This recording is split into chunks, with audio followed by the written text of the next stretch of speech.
Hi, and welcome to the Hesitant Homesteader. I'm Ben. I'm Jenna. And today is a very exciting day. It's a little chilly, but we are getting our bees today. We're up early this morning, and the bee guy is coming, and he's gonna actually help us get everything all set up and teach us what we need to know. So we're excited. Yeah. Hopefully a lot of direction. Yeah. So one of the reasons that we're getting bees though is that we're standing out in our orchard right now. And for the past several years, we rarely see bees out here. And we really want to make sure that we're getting the best production that we can. So the honey is a bonus, and we're excited about that, but we really need the bees for pollinating our orchard and for the garden and all of the other things that we're doing too. So. Yep. So we're excited. Hopefully that will help with our food production this year. And like I said, a little bonus, we get some honey, and it'll be fun. It'll be interesting. Well, I'm a little nervous, but excited. So. Got your bee suit ready to go. Yeah, we'll see. It's he said with it being as cold as it is, he doesn't know whether I'll need the suit today, but as things warm up, he said definitely we'll need to get have a suit ready. So I got mine picked out and got it picked up the other day.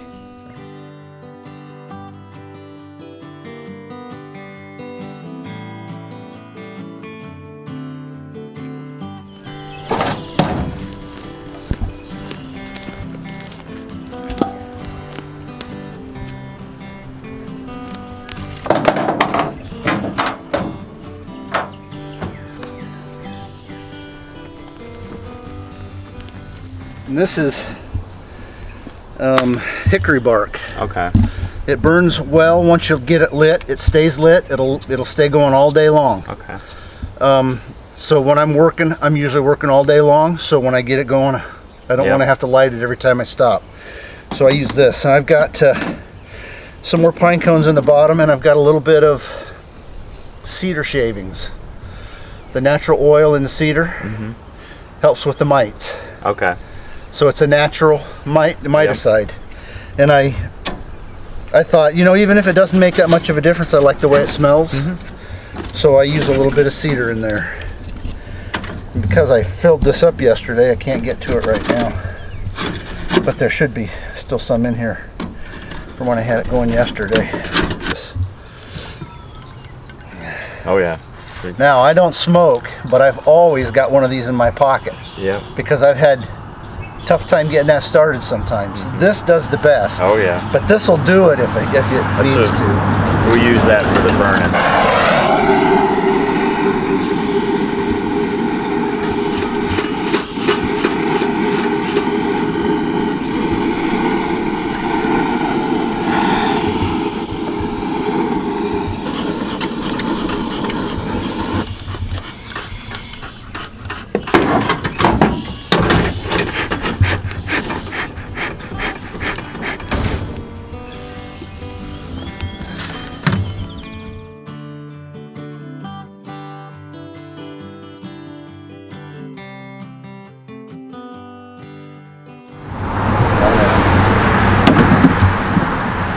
A lot easier than climbing up in there.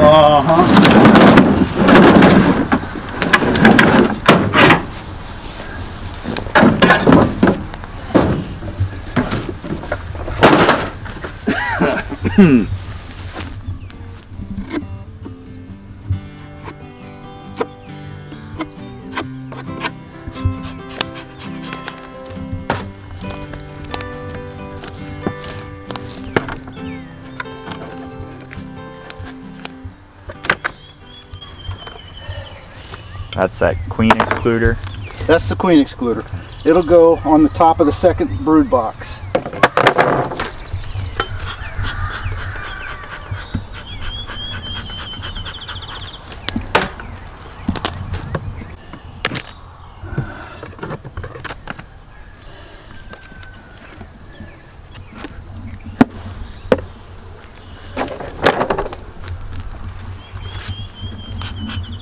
What are we getting into? It's so cool. All I can think of is the Bee movie though. That's the queen. There's sugar. There's sugar. She's right in here, but there's sugar in here, and they'll eat that sugar out of there. Here you can see her. Oh, and, it And naturally release lets her out. probably in another day. She'll be out of there. But because this wasn't the queen from this hive, I have to leave her in the cage Okay. to allow her pheromones to get through the hive. Otherwise, they'll just kill her. Basically, so they can get used to her. I'm going to have to leave. This inner cover actually goes clear on top, but because of the queen, we're going to leave that right there and put the other brood box on top of that. Okay.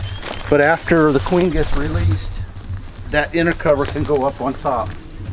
When it's warm, the sun's shining, they're out working, they're flying real heavy. More of the bees are out of the hive, so they cause you less problems when you open the hive up. And this is what, just a sugar solution? Or? Yeah. Okay. So it's sugar. It's Yeah. what I have available. I get a lot of it from the cookie factory, Okay. so I don't have to pay for it. Because the cookie factory has to pay to get rid of it, they like us to come get it. Okay. So we do. They'll even bring truckloads to us. If they have a truckload, they'll bring the truck over Okay. for us. Now, like during the season, you aren't really doing much with the syrup, or you are? Nope. No. We'll only feed until about the second week of May. Okay. Then they'll have enough to get on their own. We won't need to feed them anymore for the rest of the season. And then as far as like next season for wintering over, will you feed them pretty much every winter, or does... Once they've gone a year, the bees will actually move down as low as they can get, and they'll fill above them with their stores, Okay. which will include the second brood box. Okay, so that's So the purpose generally, for if they have 2 brood boxes and you leave 1 box of honey on top, they'll have enough for the winter. Okay. So you don't really need to feed unless they don't have that much. Okay. And so you can tell by just picking up the Picking boxes if there's some in them or not.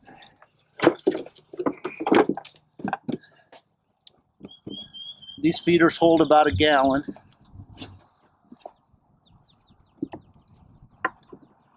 This one, it's a galvanized feeder. That's probably 100 years old. Oh, really? Yeah. Wow. My buddy and his dad bought out a bunch of old beekeepers when they were going out of business, when the mites hit. And this is some that they got from one of those beekeepers. He had these made up, and they're really, really nice feeders. So during the winter, then, how often should you be checking the? The less you get in, the better off you'll be, because every time you open that up, you allow their heat to get away. Okay. So some of them I haven't even been into yet, of mine. I just don't get in a hurry. All right, now the queen excluder. A lot of guys, when they run 2 brood boxes, don't even run a queen excluder because the bees will naturally stay low. Okay. But if you get brood up in your honey supers, you can't extract the honey out of them. Okay. Because then you're cutting the brood and getting that in your honey. Yeah. And you don't want that either. So it doesn't hurt to throw a queen excluder in there. You have to. Because basically, she's just going to be too big to fit through these holes. Right. Okay. It's the principle. So they use propolis to glue this stuff together. So you've got to, normally you'll be having to pry this stuff apart. You can see the propolis along the edge here. You have to be careful and don't pry up against these, because if you bend them and open those up, then she can get through there. Okay. And you can usually look down and see if you have any bent ones, if you've got a larger opening. And this is a relatively new one, so it's in good shape. Now, there's your first honey super. And when I put those on, space them out so that they're about evenly spaced in there. Okay. There's only 8 of them in here. Some guys run 9, some guys run 10, but every frame that's in here takes away from the amount of honey they can get in here. So I space them out. They'll build those combs out so they can just barely get a bee through them, and you can get more honey in a box with 8. About the 1st of July, you'll be getting in here checking to see how much honey they've got in here. And once they start filling these boxes up, you'll be able to take them off and extract the honey. Sometimes they'll start at this bottom box and fill it, and then the next one and the next one. Sometimes they start in the middle this way. They'll fill the middle 2 frames in all the boxes and work out. Okay.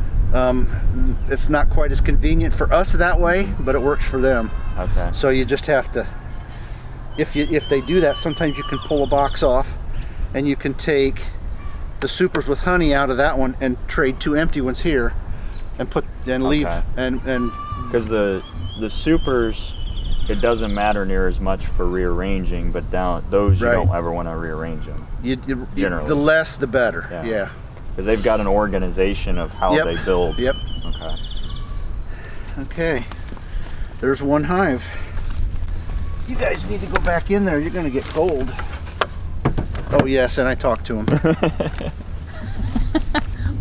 What do you talk to him That's all about? right. I talk to my chickens and goats, and I find they do better that way. Yeah.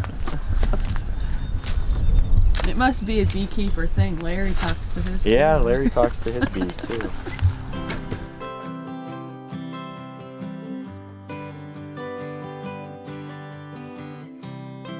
Years now.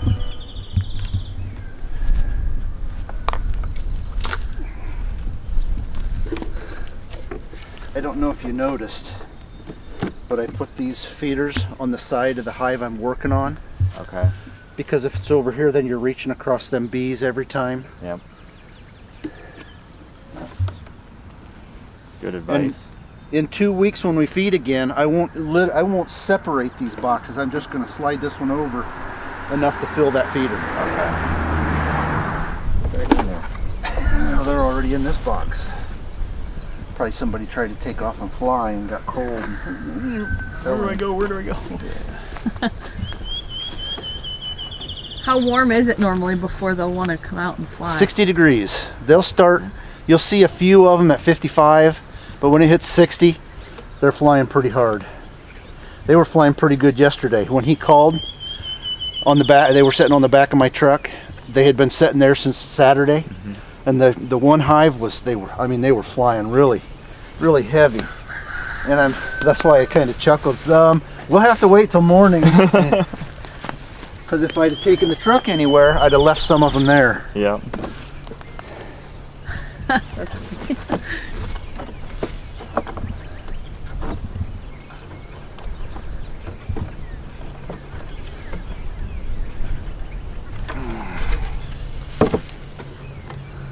Then okay to repaint these, or Oh worry yes, about it? yes. Does color matter, or just light color? I've heard pink is the best, Pink? and I only found that out after I started painting some of them pink. I paint whatever is available. Whatever paint's available. Usually I get Looks mist like tints. a flower. Yeah. Usually I get mist tints. Oh, that's a good idea. From Lowe's or Carter's. Yeah. I'm sure they have them too. So I've used gray and brown, and I'm on my pink now. I've got some white too. A less expensive When paint. I buy the paint, I buy the Valspar high grade exterior Exterior. paint. Yep. Yeah. There we go. And is there, I guess, paint them pretty much any time? Or you have to watch the paint with the bees?